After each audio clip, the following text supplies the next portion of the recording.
আসসালামু আলাইকুম, welcome back to my channel. কেমন আছেন সবাই? আশা করি ভালো আছেন। আলহামদুলিল্লাহ, আমিও ভালো আছি। ক্যাপশন দেখে নিশ্চয়ই বুঝতে পারছেন আজকে আপনাদের সাথে কি শেয়ার করব।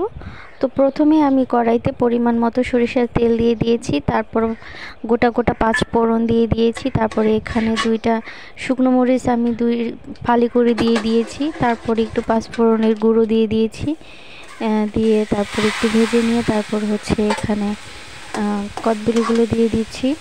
তো কদবেলগুলো দিয়ে এখানে আমি নেড়ে চেড়ে নেব। বেশ গরম হয়ে আসলে পুরোটাই যখন একদম গরম গরম হয়ে যাবে, একটু আঠালো ভাব হয়ে যাবে, তখনই আমি চিনি অ্যাড করে দেব। এটা হচ্ছে কদবেলের আচার। এখানে প্রায় 17-18টার মতো বেল আছে, কদবেল আছে। তো আপনারা চাইলে বেশিও নিতে পারেন, কমও দিতে পারেন। আর হচ্ছে গোটা মশলাটা দিয়েছি, যেটা গোটা 5 ফোড়নটা দিয়েছি, কামড়ে পড়লে খুবই ভালো লাগে। তো দেখতে পাচ্ছেন আঠালো হয়ে গিয়েছিল। এই পর্যায়ে আমি চিনি অ্যাড করে দিয়েছি। তারপর এখনই আমি একটু 5 ফোড়ন দিয়ে দিয়েছি যাতে টেস্টটা আরও বেশি আসে। তারপর এখানে আমি মিশিয়ে নিয়ে আমি ভিনেগার দিয়ে দিব। সিরকা বলেন আর ভিনেগার বলেন। তো আমি এখানে প্রায় 4-5 টেবিল চামচের মতো আমি দিয়ে দিয়েছি, ভিনেগার দিয়ে দিয়েছি। তারপরে এটাকে আমি ভালো করে আরও মিশিয়ে নেব, মিক্স করে নেব।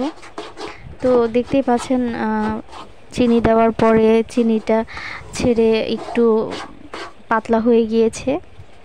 তো এটাকে এমনভাবে নাড়তে হবে, মানে নাড়া কোনোভাবেই থামানো যাবে না, নাড়া থামালেই নিচে লেগে যাবে। আর বেলটা একটু আঠালো থাকে, সেই কারণে ঘন ঘন নেড়ে দিতে হবে, অনবরত নাড়তে হবে, তা না হলে নিচে লেগে যাবে। তো দেখতেই পাচ্ছেন কতটা সুন্দর আর এতটা মজার এই রেসিপিটা, আচারের রেসিপিটা অবশ্যই সবাই করে খাবেন। কদবেলের আচার খুবই মজা, ট্রাস্ট মি, খুবই মজা। তো আবারও আমি দিয়ে দিয়েছি, 5 ফোড়নের গুঁড়ো দিয়ে দিয়েছি। এখানে মরিচও আছে, চিলি ফ্লেক্সও আছে সাথে। তো ভালোভাবে নাড়তে হবে। যখনই কড়াই থেকে উঠে আসবে তখনই ভাববেন যে আচারটা হয়ে গিয়েছে। দেখতেই পাচ্ছেন সমস্ত